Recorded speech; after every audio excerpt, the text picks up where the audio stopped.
Hello and welcome to Todd Rolls Dice, where we're going to take a look at day 8 of our very special Grotmas Calendar. So, we're a week in, guys. Let me know in the comments, do you think that these have been good so far? I think they're offering different ways to play. I don't think they're breaking the balance of the game, and 10th, I would argue, is, on the whole, fairly balanced, once they've figured out what they're actually doing. Some detachments have been poor, some armies have been poor, some codexes have been incredibly bad, but they have tried to fix them. So I don't think that what they're trying to do here is fix 10th. I don't think you can fix 10th. I think its problems are baked in, but then you have problems like that with every game. But how are we feeling about these? And would you rather have had rumour engine pictures every day, or new detachments? New detachments that actually affect how you interact with the game and your models. I think, on the whole, I am fairly negative on Dark Angels 1. I think the rest have been pretty good, and aside from today, and I think the Death Watch, I think that's going to grow on me. And I could actually see myself using the Death Watch one. So I think on the whole it's been pretty good, but we're starting our second week. So here we are, day 8, Gifts of Gold. Everybody likes gold, right? And death. I'm not so keen on the death. Well, not today, maybe tomorrow, we'll see. The Emperor provides. With a double dose of detachments today. We're joined by the Golden Gods. Gods. Alright. Of the Adeptus Custodes. And the matte black acolytes of the Officio Assassinorum. So I'm going to break these down into 2 videos. We'll do Custodes first, and then we'll do Assassinorum in the next video, but they'll both be up today. How about we jump into the Custodes? I think it's the models. The models just look a bit weirdly proportioned. I joke about the title, but I'm not a massive lover of overused gold. So I think that, I think Custodes look better in silver or black. I think the gold is just a bit too gold, but then they are called the Golden Boys. Anyway, let's get into the article. Within the deepest engine vaults of the Imperial Palace reside the ancient and mighty vehicles of the Custodians. Auramite-clad combat walkers bristling with arcane weapons are roused from stasis, ready to be unleashed upon the galaxy's battlefields in the Solar Spearhead Detachment.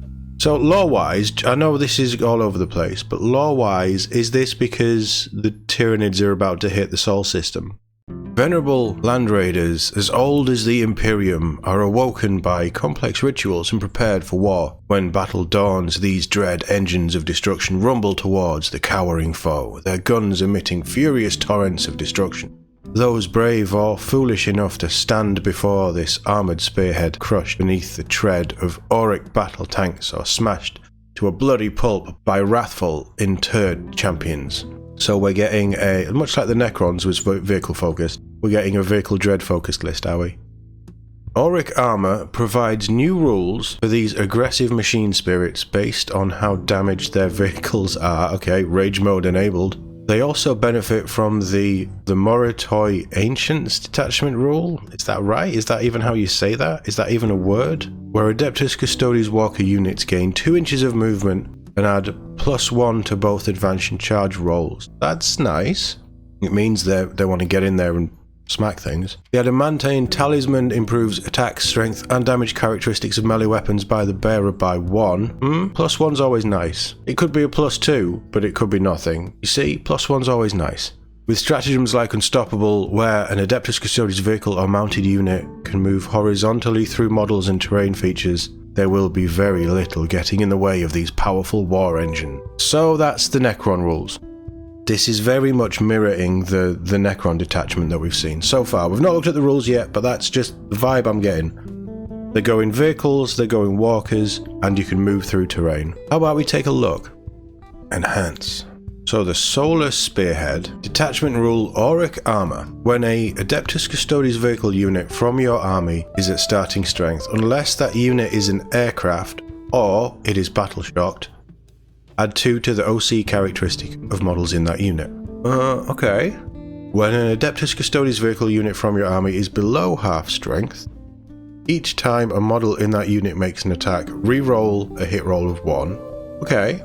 While an Adeptus Custodes vehicle unit in your army is below half strength, each time a model in that unit makes an attack, re-roll a hit roll of 1 and re-roll a wound roll of 1.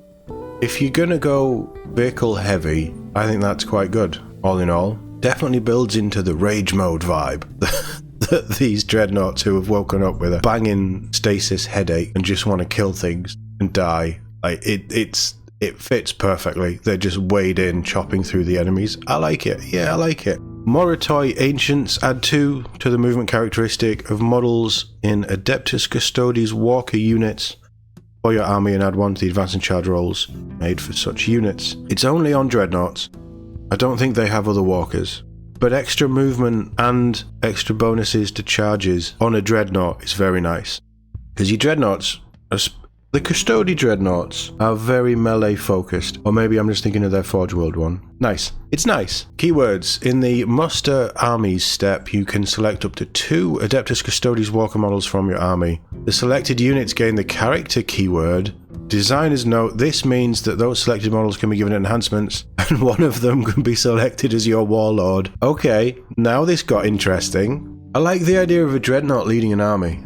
So, enhancements. The Adamantine Talisman, 25 points. Adeptus Custodian model only. Improve attack, strength, and damage characteristics of melee weapons equipped by the bearer by 1. Is that just for the Blade Champ?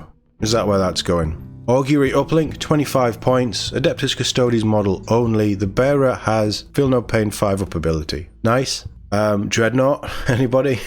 Honored Fallen is an aura, 15 points. Adeptus Custodes vehicle model only. While a friendly Adeptus Custodes infantry or Adeptus Custodes mounted unit is within 6 inches of the bearer, each time a model in that unit makes an attack, reroll a hit roll of 1. Oh, 6-inch aura of rerolling 1s. That's nice. And the Veteran of the Cataphractoi, 10 points. Adeptus Custodes infantry or Adeptus Custodes mounted model only. In your movement phase, select 1 Adeptus Custodes vehicle or Adeptus Custodes mounted unit within 6 inches of the bearer until the start of your next command phase. That unit is eligible to shoot in a turn in which it fell back. Not quite as useful. If it would have been shoot and charge, or even just charge in a turn it fell back, that would be so much better. It is only 10 points. Custodes aren't exactly known for their shooting. This is definitely a very different way to play. I like it. Stratagems, they're all 1 CP. There is 3 strategic ploys and 3 battle tactics. Flawless Construction. When your opponent's shooting phase or the fight phase, just after an enemy unit has selected its targets, target 1 Adeptus Custodes vehicle unit from your army that was selected as the target of 1 or more of the attacking unit's attacks. We're seeing a lot of these type effect. Until the end of the phase, each time an attack targets a model in your unit, if the strength characteristic of that attack is greater than the toughness characteristic of your unit, subtract 1 from the wound roll. We're seeing that all over the place with these new detachments. Emperor's Vengeance. When fight phase just after an enemy unit has selected its targets, target 1 Adeptus Custodes unit from your army that was selected as the target of 1 or more of the attacking unit's attacks. Until the end of the phase, each time a model in your unit is destroyed, if that model has not fought this phase, roll 1d6, adding 1 to the result if your unit was a walker keyword. On a 4-up, do not remove it from play. The destroyed model can fight after the attacking unit has finished making its attacks. When doing so, it is assumed to have 1 wound remaining, and is then removed from play.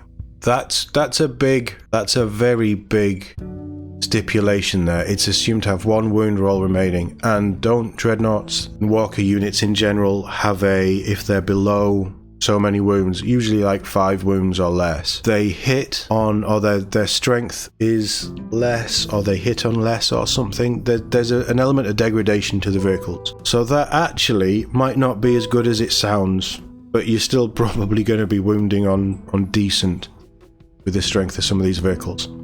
Wrathful Advance. When fight phase just before an Adeptus Custodes unit in your army piles in, target that Adeptus Custodes unit. Until the end of the phase, each time a model in your unit makes a pile in move, it can move up to D3 plus 3 inches instead of up to 3 inches. Situational, but then Custodes, they get in, they fight, they push up. So is that just a nice little extra inch or couple of inches of helping push up the board and tie up other units with your incredibly strong golden boys. I mean, I can see a use case for it. I'm not entirely sold, but I can see where it will come into play. Unstoppable. When start of your movement phase, target one Adeptus Custodes vehicle or Adeptus Custodes mounted unit from your army. Effect, until the end of the phase, models in your unit can move horizontally through models and terrain features. So you're just blasting through terrain and models and stuff. Doesn't say anything about models taking mortal wounds as you go through them. Doesn't say anything about displacing models, which would have been a cool little extra, but then I guess that stuff's just too powerful, especially for a 1CP stratagem.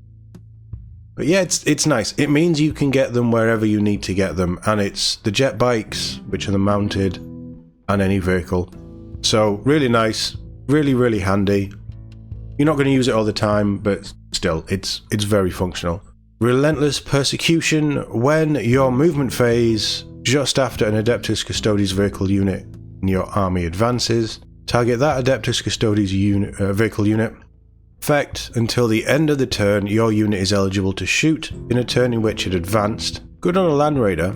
If your unit has the Walker keyword, until the end of the turn, your unit is eligible to shoot and declare a charge in a turn in which it advanced instead. Yeah, that's nice. Really nice for Walkers as well. All-round solid stratagem.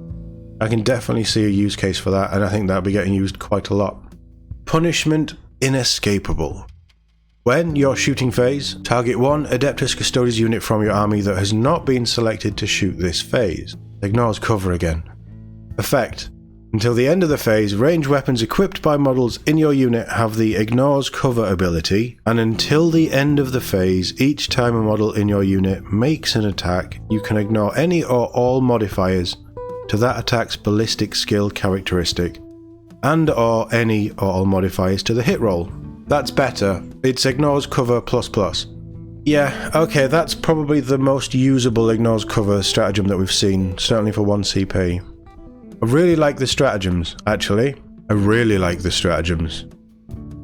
And I like the Walker Dreadnought focused element to it. I mean, obviously you're not going to spam hundreds of Dreadnoughts in a Custodes army list because they're expensive. They're expensive to buy, but they're expensive to field. But if you take 3, 6, maybe you're feeling fancy, you don't need any troops, you don't care about objectives, 9 Dreadnoughts in this, somebody's going to have a bad day. Maybe both of you will, but somebody's going to have a bad day. I think the thing that makes this work super well is that Relentless Persecution stratagem, where walkers can advance and shoot and charge. That's going to be used so much, I think. Unstoppable potentially just to get you through places, but yeah, all of this is pretty good. But I don't play Custodes, I don't know anything about the Custodes current detachments. I know they're a bit waffy, and I know there was only 4. They definitely did stuff in the last, or one of the last updates, where they tweaked a lot of the detachment rules. You're going to have to let me know in the comments, Custode players, what you think of this. I think it's good, just as a flat army detachment in 40k, 10th 40k. I think this is quite usable, without going into minute detail on the units and actually working out what works with what. And I think a lot of this is fairly well balanced and quite accessible to a lot of your Custodes units. Yeah. And some of the enhancements are nice. That reroll, alright, it's only 6 inch, but reroll hit rolls is very nice. Stick it on a Land Raider and just have it slowly moving up the field.